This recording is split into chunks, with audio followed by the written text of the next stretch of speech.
겨울에 즐길 수 있는 야외 활동 가운데 인기가 많은 게 바로 얼음 낚시죠. 이 호반의 도시 강원도 춘천은 매년 겨울이 되면 꽁꽁한 저수지 위에서 손맛을 즐기려는 낚시객들의 발길이 끊이질 않는데요. 지금 이 시각 현장에 나가 있는 취재기자 연결해 보도록 하겠습니다. 이상현 기자, 그곳 분위기 전해주시죠. 네, 저는 지금 두껍게 얼음이 얼어있는 북한강 상류 지역에 나와 있습니다. 제 뒤로 형형색색의 수많은 텐트들 보이실 텐데요. 모두 얼음 낚시를 위해서 설치한 것들입니다. 오늘 춘천의 한낮 기온이 영하 10도를 오르내리고 있는데 이 같은 맹추위 속에서도 수많은 사람들이 손맛을 즐기기 위해 밖으로 나왔습니다. 춘천 지역에만 이러한 얼음 낚시 명소가 5곳이나 있습니다. 주말이 되면 낚시 명소 한 곳당 수백 명의 발걸음이 이어지고 있는데요. 어른들은 갓 잡은 빙어를 안주 삼아 술잔을 기울이고 아이들은 스케이트와 썰매를 타며 겨울을 만끽하고 있습니다. 주차비와 입장료도 없기 때문에 평일과 주말을 가리지 않고 사람들이 몰리고 있고 또 밤새 낚시를 하기도 합니다. 강물이 얼기 전에는 엄두조차 내지 못했던 강 한가운데까지 접근할 수 있다는 게 얼음 낚시의 매력인데요. 또 저수지 앞뒤로 펼쳐진 그림 같은 설경도 낚시의 맛을 더해줍니다.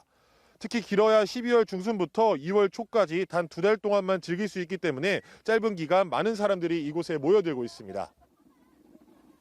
네, 탁 트인 풍경이 참 좋아 보이는데 아무래도 물 위에서 하다 보니까 안전사고도 좀 염려가 됩니다. 어떻습니까?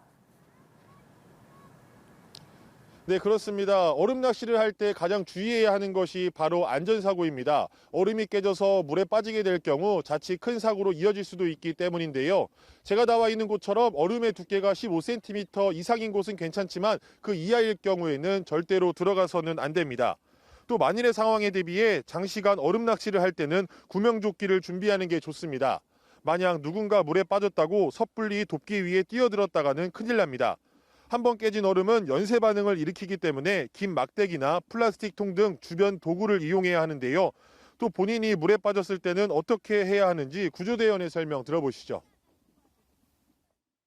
만약 본인에게 사고가 발생했을 때는 차키나 열쇠, 볼펜, 신고 있던 아이젠 같은 도구를 사용해서 수면 위의 얼음을 찍어 올라올 수 있도록 합니다. 이때 수면 위의 얼음이 계속해서 깨질 수 있기 때문에 엎드려서 기어서 오는 것이 안전합니다.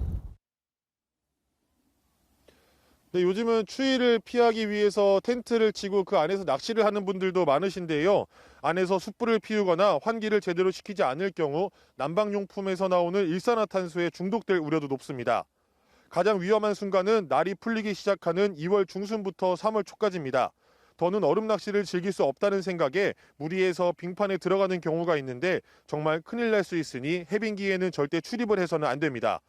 이처럼 당연하고 간단한 안전수칙 잘 지키셔서 그 어느 때보다 추운 올 겨울 즐겁게 보내시길 바라겠습니다.